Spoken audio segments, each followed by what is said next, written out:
Shabbat Shalom. Shabbat Shalom. Starting with a little bit of ancient history.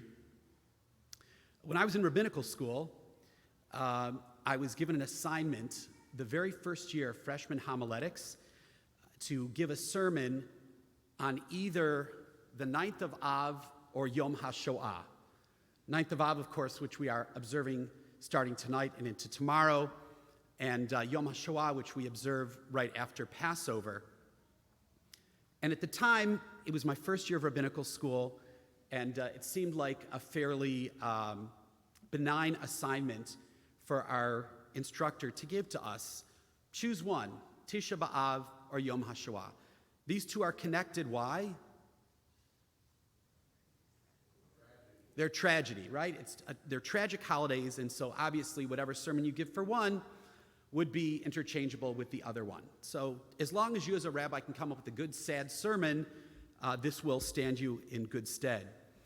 But I began to wonder years later, because I always remembered that assignment, whether these two really do belong together. And if you've seen many machzorim on the high holidays, when they do the martyrology section, we'll have the ancient martyrology, the great rabbis of the rabbinic period, and then many things that come out through time, and then also the Holocaust is included in there. And I began to wonder, is there something positive? Is there something good about conflating these and bringing them together, even though they happened, obviously, thousands of years apart? So what is Tisha B'Av all about? We got to understand that first in order to know whether it makes sense for these all to sort of be together, and whether my instructor in freshman homiletics was right to give us this assignment. Of course, Tisha B'Av, the 9th of the Hebrew month of Av, commemorates the destruction of both the first and second temple in Jerusalem. And over the years, there are many other things that have happened on this date or close to this date, so much so that the rabbis bunched them all together and said, here's a whole litany of things that happened on Tisha B'Av, and it makes it the saddest day in Jewish history. Most of what we read about and that we mourn on Tisha B'Av are historically verifiable events. So it's not back to the time of Abraham, Isaac, and Jacob. These are things that historically we know actually did occur. The destruction of the first temple by the Babylonians in the year 586, and the destruction of the second temple by the Romans in the year 70 CE. We know that those things happened. It's history, it's agreed upon. But the rabbis of our tradition felt that they had to move beyond the history and put these events into meta-history. In other words, something beyond history, that there's something more than just what happened from a military standpoint. Because you take a look at the destruction of both the first and second temples, and what it is, it's really a military battle of someone wanting to conquer the land and succeeding in doing so. And of course, that land is the land of Israel. The rabbis had a hard time just viewing it in this historical lens and felt there had to be something beneath it. And I'll tell you why in a moment. We'll get to that. The first temple, according to the rabbis, was destroyed because, anybody know why? That was the second temple, Sinat Chinam.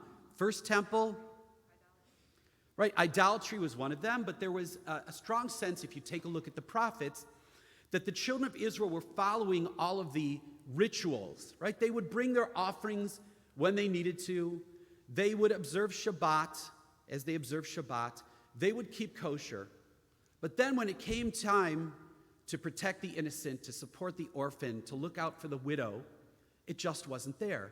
And we know, right, this is not a new thing. We know people who are like that, who put on the garb of being very righteous, and yet the minute they walk out of their church or synagogue or mosque, they behave like terrible people.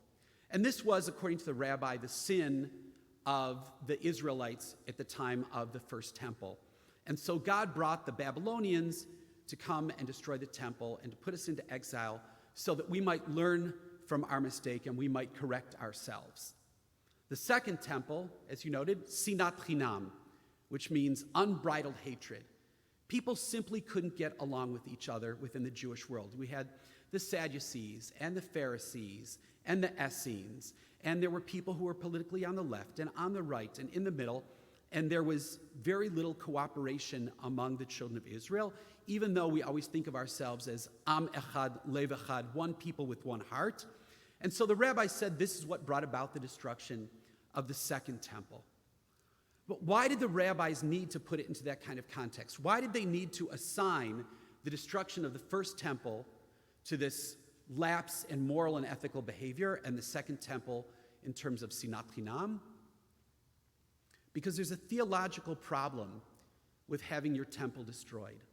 Judaism says that our God is supreme. There is only one God. And other nations might have their gods, but they are subservient to Yud-He Vav-He. So what does it say when your temple, which is the place that hosts the glory of Yud-He Vav-He, of our God Adonai, what does it say when that place gets destroyed? Obviously, it means that the other gods are more powerful than our God. Right? That's what a person would be led to think. And the rabbis, of course, couldn't have that. And so what they did is they said, well, it was God who actually brought this destruction, using the Babylonians and the Romans as tools. They were being directed by God to do this, and we were supposed to learn something from this punishment that we received. Now let's fast forward a couple thousand years to Yom HaShoah. Yom HaShoah is something that is much closer to us. There are people alive who remember the Holocaust and who went through it. It commemorates the destruction of European Jewry during the Second World War. It's a historical event, just like the destruction of the first and second temples. There are Holocaust deniers out there, but we can verify it. There are pictures, there are videos. The survivors are still there, and if not, their children and their grandchildren are there. What is the meta-history behind the Holocaust? If for the first temple it was unethical behavior, and for the second temple it was sinat chinam, what was it that we did that caused the Shoah, the Holocaust? What was our sin? We existed, right? What was our sin? This is the difficulty with the theology that surrounds Tisha B'Av. I understand what the rabbis were doing, but for the life of me, I cannot figure out what possibly could have been the sin of the Jewish people in Europe to deserve what happened, especially 1.5 million children. The theology there just doesn't work. We do know that there are people, and there are those within the Jewish community even, who claim that it was in fact a punishment. They point to the fact that Reformed Judaism arose out of Germany as a proof text, as it were. But if we take a little step backwards and ask ourselves, what can we learn from Tisha B'Av and Yom HaShoah? Even if we leave out the meta-history. There are big differences, of course. The 9th of Av, that theology is difficult because even I have a hard time thinking about what our ancestors did that caused all the destruction and suffering and pain that they went through in 586 BCE and in 70 CE. If you read tonight in Echa, the book of Lamentations, you'll see just how horrible it was. Did we deserve that? And what does it say about our relationship with God? So let's take a step back and ask ourselves, what can we learn? Some of you may know the book and probably have read the book by Harold Kushner, When Bad Things Happen to Good People. His book is not called Why Bad Things Happen to Good People because there's no explanation for it. It's just the world that we live in. It's baked into what God created, that there's evil, there's destruction, there's violence in our world. And what Kushner talks about is not why it happens, but what we should do when it happens. And to me, this is key and helps me to understand and accept a little bit better the message of the rabbis with regard to Tisha B'Av. I think the message in juxtaposing these two dates, Yom HaShoah and Tisha B'Av, is that sometimes there is an enemy within and sometimes there is an enemy without. Sometimes we are our own worst enemies, and sometimes there are people who are out to seek our destruction for no good reason whatsoever. We have to face those dangers, not just in our history, but we know today that we face them today. That's why we have security, and it's not just the physical violence, but we also know that we're worried about the threats to our Jewish soul. We know that there's a lot of people who walk away from Judaism. There are a lot of people who are less observant, who just aren't as concerned about the peoplehood or perpetuating the values and traditions of our people. So there's a lot of difficult things that are facing us.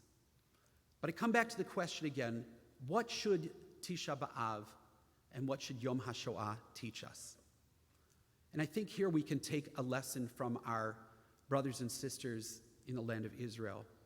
Many years ago, I took a solidarity trip to Israel right after there was a bombing at Dizengoff Center. It was a 24-hour trip. We flew, we went, we visited, and we came back. And it was amazing. We were there just 3 days after the bombing, and already the reconstruction was happening. There was scaffolding. Things were cleaned up.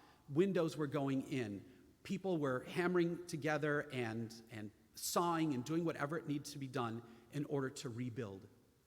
And that is, I believe, the message of these holidays. We should remember what happened, not to wallow in our misfortune, but rather to consider, how do we rebuild? How do we come back from these terrible things that have happened to us? And the answer can be answered by different people in many different ways. I think the message from the destruction of the first temple is that we as Jews have to learn to walk the walk, not just talk the talk. We can't just stand for good things.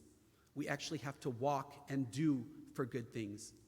And with regard to the second temple, we have to remember that we are not the enemy each other, Jews who might be politically on the left or on the right. That we are, in fact, Am Echad, Lev Echad. We are one people with one heart. And we must love our fellow Jews. And not only our fellow Jews, we must find ways to love our fellow human beings, even as the sign out in the lobby says, who don't vote like us, who don't look like us, who don't pray like us. We have to find ways to do that. We commemorate Tisha B'Av to remember destruction, and also Yom HaShoah to remember destruction. And we can argue about the meta-history of things. What I do not believe we should argue about is what we should walk away from these holidays with, what we should learn from them. It is our duty as Jews living in the world today to rebuild, and not just to rebuild physically as we do in the land of Israel, and to rebuild, God forbid, after terrorist attacks, but to spiritually rebuild, to commit ourselves, as the prophets told us to do, to being the best we could be, to not just go through the motions of being Jewish, but to be morally and ethically connected to ourselves, to God, to each other, and to this vast world. Because if there is a time and a place that needs healing and rebuilding, it's our world today. Shabbat Shalom.